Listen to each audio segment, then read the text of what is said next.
Les jeux d'horreur, c'est terminé. Et là, vous allez me poser la question. Pourquoi les jeux d'horreur, c'est terminé?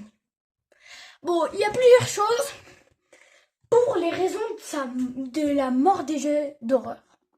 Bon, avant qu'on commence, avant tout, ça me ferait extrêmement plaisir. Je vais commencer à faire des vidéos de ce style et je pense que ça va beaucoup vous plaire. Vous êtes prêts? Je vais vous présenter le jeu d'horreur avec le plus de succès. 3, 2, 1.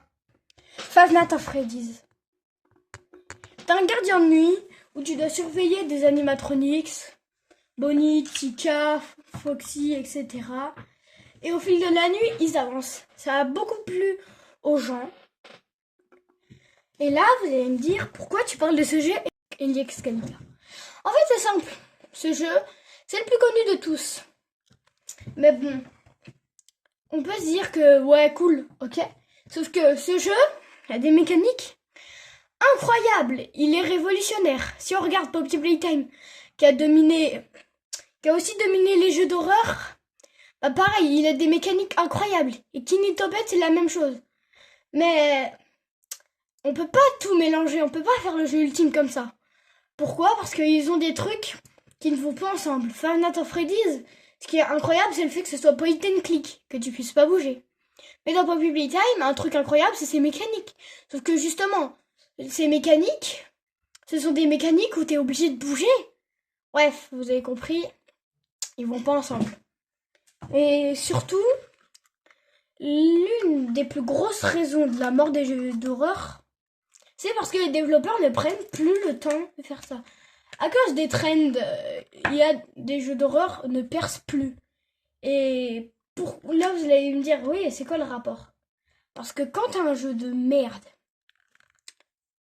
qui fait 25 millions de joueurs et qui est nul, tu m'étonnes que d'autres jeux vont en perdre.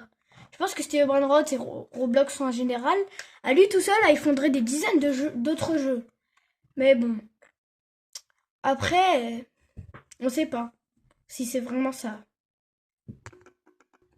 Oh, si on regarde un peu du côté de Poppy Playtime, on voit qu'il a des personnages vraiment cool, des mécaniques vraiment bien, etc. C'est un très bon jeu d'horreur. Si on regarde FNAF, c'est la même.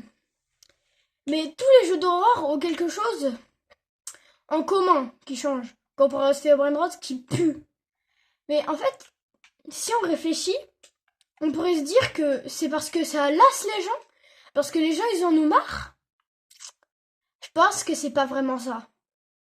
Pour moi, ce qui est en train de détruire les jeux d'horreur, c'est ça. Ok, t'as déjà... Ok, il y a un jeu d'horreur où t'es dans une usine de jouets, un jeu d'horreur où t'es un gardien de nuit, un jeu d'horreur où t'es dans une zone désinfectée, un jeu d'horreur où il y a une tête qui te poursuit. Ouais, vous voyez le problème. Tous les jeux d'horreur ont été faits. Moi, en tout cas, pas tous. Pas tout sur tous les sujets. Parce que justement, si tu fais un jeu d'horreur où t'es dans une usine de burgers, ce sera littéralement presque un plagiat de FNAF. Justement, les jeux d'horreur, eux, un seul jeu d'horreur, il peut détruire plusieurs idées. Parce que FNAF, t'es un gardien de nuit dans une pizzeria. Si tu fais un gardien de nuit qui est dans, je sais pas, dans McDo, en fait, non, ça va pas être foufou, vu que ça va ressembler énormément à FNAF. Même si c'est un truc du style, ça a toujours ressemblé à FNAF. Mais bon, ça, je pense que le manque d'idées aux développeurs va détruire littéralement les jeux entiers. Pourquoi? Parce que justement, t'as moins de jeux avec des idées de plus en plus nulles. Ouais, du coup, t'as plus en plus de gens qui jouent à des idées nulles, à des jeux d'idées nulles. Du coup, ça veut dire que les développeurs ils vont voir que ça marche, ils vont continuer. Et ça va faire une boucle où tous les gens vont faire des jeux nuls en espérant que ça marche. Ils vont spam les jeux nuls.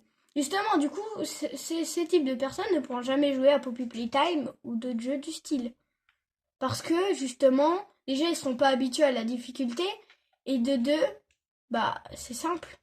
Tu joues à des jeux nuls, tu m'étonnes que tu vas trouver les jeux pas ouf. Parce que, justement, tu joues à des jeux nuls. Bref. Ouais, du coup, quand il y aura un jeu de fou qui sort, personne va y jouer. Et ça, je pense que ça va écrouler des dizaines de jeux comme GTA 6. Ouais. Littéralement, ça peut détruire GTA 6. Non, vraiment. Le jeu le plus attendu, ça fait au moins 10 ans qu'il est attendu, GTA 6, bah ça peut le détruire, ça. Le fait que les gens sont pas habitués à la difficulté et qu'en plus, les gens, dès qu'il y a un jeu de fou, ils vont jouer au jeu nul, qui pue. Et ça, c'est un gros problème. Et du coup, c'est quoi le rapport avec les jeux d'horreur à la mort des jeux d'horreur? C'est que ça va les détruire parce que plus les jeux d'horreur sont faits pour être bien. Avant, les graphismes, on s'en foutait. On était juste là pour flipper. Maintenant, il faut qu'un jeu d'horreur il soit magnifique. Sauf que justement, s'il y a des jeux comme Seven Roads qui prennent le dessus, les gens, ils vont pas regarder parce que justement, quand tu tapes 25 000 joueurs, tu m'étonnes que tu vas faire que de tryhard le jeu. Bah justement, si tu tryhardes le jeu, quand il y aura un jeu bien qui sort, tu vas pas être informé. Vu que tu vas essayer de choper les informations uniquement sur les nouvelles matchs de Cyberpunk, etc. Mais malgré tout ça, je pense pas que les jeux d'horreur sont définitivement morts. Je pense juste qu'ils vont être enterrés pendant pas mal de temps. Mais bon, pour ça, déjà, il faudrait plusieurs choses. Déjà, Poppy Playtime, que Poppy Playtime continue la licence. Parce que à Skip, le chapitre 5 serait le dernier. Justement, vu que le jeu a fait beaucoup de bruit, les fans, ils kifferaient avoir d'autres jeux. C'est comme FNAF un peu. Parce que FNAF, ils ont fait 3 jeux. Et ensuite, ils ont vu que ça n'a pas plu à la communauté. Du coup, Scott a fait un quatrième. Et aussi que Studio Steelwool fasse des bons trucs. Vu que eux, bah Scott, avant de prendre sa retraite, il leur a filé la licence. Il leur a donné cette licence FNAF.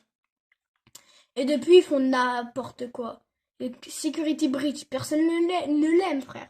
Encore si t'aimes bien. Si t'as découvert FNAF avec Security Breach. Ok, je comprends. Mais justement, c'est un problème ça. Parce que si les gens ils commencent à faire des jeux éclatés qui plaisent pas à la communauté, ils vont partir les gens.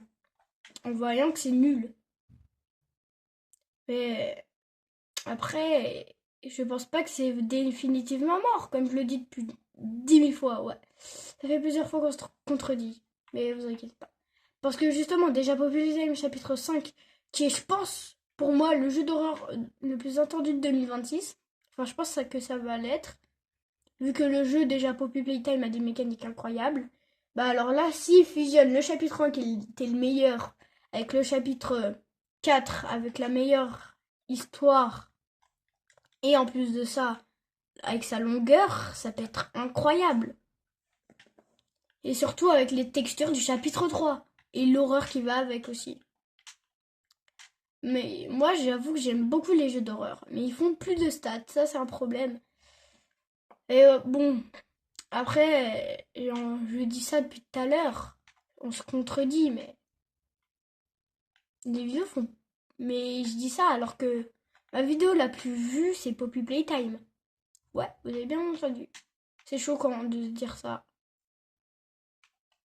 Bref, merci d'avoir regardé cette vidéo. J'avoue qu'elle m'a pris beaucoup de temps à la faire, du coup, lâchez un like, dites-moi en commentaire si vous aimez ce style de vidéo. Je pourrais en faire beaucoup plus. Mais croyez-moi que là, je pouvais pas faire de vidéo, en fait c'est pas le montage qui m'a pris du temps, c'est juste parce que fallait acheter des piles. Et j'ai fait que d'oublier. C'est nul. Sinon, je pourrais faire ce style de vidéo à la chaîne. Du coup, abonne-toi, active la notification pour pas louper si je fais une vidéo de ce style. Et abonne-toi. Bah, abonne-toi pour me faire plaisir, quoi. Parce que je vais commencer à faire des vidéos vraiment travaillées. Vous l'avez vu avec la vidéo Roblox, ou les meilleurs jeux de Roblox. Bref. Sur ce, moi je vous laisse. Profitez bien, bonne journée, bonne soirée, bon après-midi. Ça dépend de quand vous regardez cette vidéo. Ciao, ciao.